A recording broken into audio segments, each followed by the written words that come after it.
आज मैं वियतनाम जा रहा हूँ। पिछले 20 सालों में पहली बार ऐसा हुआ जब मेरी बीवी थोड़ी अनकंफर्टेबल हो गई। पूछने लगी कैसे जा रहे हो? जाहिर सी बात है फ़्लाइट से जा रहा हूँ। फिर पूछी वो एयरलाइंस कौन सा है? मैंने कहा वेट जेट है। खैर आने वाला एयरलाइन तो मेरा एयर इंडिया है, वो उसने पूछा नहीं, मैंने बताया नहीं।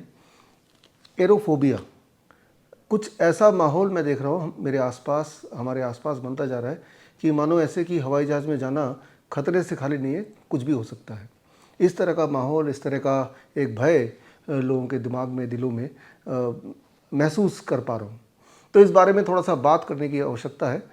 जाहिर सी बात है, जो अभी एयर इंडिया का जो प्लेन क्रैश हुआ, उसके वीडियोज़, उसके टीवी में अलग अलग तरह से न्यूज़ लगातार जो चल रहे हैं, उसके वजह से दिल में एक डर आना स्वाभाविक है।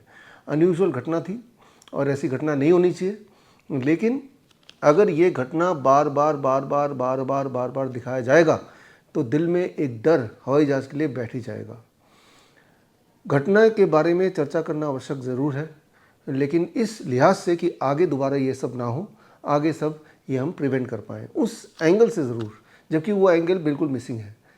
एक एंगल जो समझ आ जाना चाहिए, पूरे देश का जो एविएशन सेक्टर उसको कंट्रोल करती है airport authority of India, AAI, जो सारे जितने भी हमारे 130 एयरपोर्ट्स हैं और जितने भी फ़्लाइट्स हैं, सारी आने जाने का पूरा शेड्यूलिंग, सारा कुछ मैनेज करने का काम all airport authority of India का काम है। और इसमें जो total number of strength position, जितने लोग मैन पावर की ज़रूरत है, वो है करीब 25,000। लेकिन इम्पॉर्टेंट बात यह है कि क्या 25,000 लोग हैं? अभी 25,000 की जगह सिर्फ 15,000 लोग ही मैनेज कर रहे हैं, यानी कि अबाउट 10,000 वैकेंसीज़ यूं ही पड़ी हुई हैं। यानी कि हर 100, जहां पे 100 लोगों की ज़रूरत है, वहां 60 लोग ही काम कर रहे हैं। जाहिर सी बात है कि 100 लोगों की ज़रूरत पर अगर वहां 60 लोग काम करेंगे तो उनके काम करने में गलतियां हो ही सकती है। तो अगर इस तरह की गलतियों को दोबारा ना हो, इस बात का ध्यान रखना हो, या इस तरह की दुर्घटना ना हो, तो सबसे पहले तो जो खाली वैकेंसीज़ हैं, जो कि 40% are the vacancies, total vacant positions हैं, उन्हें भरना चाहिए। इस पर कोई भी मीडिया बात नहीं कर रहा। मीडिया सिर्फ ये दिखा रहा है कि कितना भयानक, कितना डरावना वो सीन था, उस पर मीडिया बात कर रहा है। तो ऐसे वीडियोज़ देखने से हमें बचना चाहिए। हमें ये समझना होगा कि आज की तारीख में भी airlines is the safest way to travel. कितना सेफ़ है? अगर हम आंकड़ों की बात करें, 100 घंटे अगर आप कार में ट्रेवल करते हैं तो जितने चांसेस हैं कार में 100 घंटे ट्रेवल करने से मौत की, एक्सीडेंट से मौत की, उतने ही चांसेस होंगे हवाई जहाज़ में 2,40,000 घंटे ट्रेवल करने पर।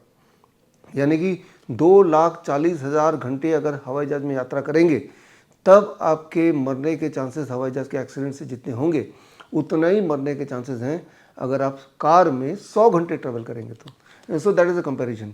इस से आप ये समझ सकते हैं कि हवाई जहाज़ में ट्रैवल करना सेफेस्ट है in comparison to anything else.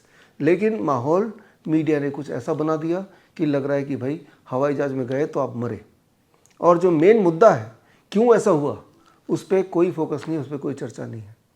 एक और इम्पॉर्टेंट बात, आपने गौर किया कि एक पैसेंजर की जान बच गई। फिर ये बात सामने आई कि वो एग्जिट सीट के साथ साथ बैठा था, तो इसीलिए वहाँ से जंप लगाया, वो बच गया। अगर ऐसी बात है तो एग्जिट सीट A11 के साथ B11 भी है, C11 भी है, उनका एक्सेस भी एग्जिट सीट से उतना ही है जितना कि पहले पैसेंजर का है। वो क्यों नहीं बच गए, वो क्यों नहीं कूदे? यहाँ पे थोड़ा बहुत एक साइंस समझना पड़ेगा। ये सारे हमारी अनुमान ही है, इमेजिनेशन ही है, कि जब भी इंसान को ये लगने लगता है कि वो मरने वाला है, अगर ये एहसास हो जाए, तो तब उसके बॉडी का ऑटोनॉमिक सिस्टम स्विच ऑन हो भी सकता है, हो जाता है। इसे कहते हैं fight, flight, freeze, fawn system. यानी कि वो अपनी जगह पे फ्रीज होकर रह जाता है, वो किसी भी एक्शन को करने लायक नहीं रह जाता।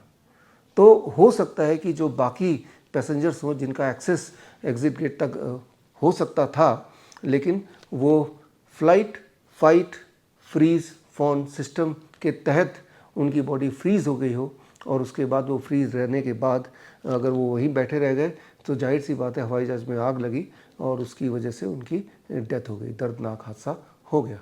तो खैर इस तरह के हादसे से हमें सबक लेना चाहिए और फिर हमें आगे बढ़ना चाहिए। All the best, thank you, जय हिंद। लाइफस्टाइल डिजीज हो या इन्फेक्शियस इलनेस, कॉस्मेटिक्स हो या पेन मैनेजमेंट, घर पर ही बनाएं अपनी दवा। Ancient wisdom and modern evidence base का अनोखा मिश्रण।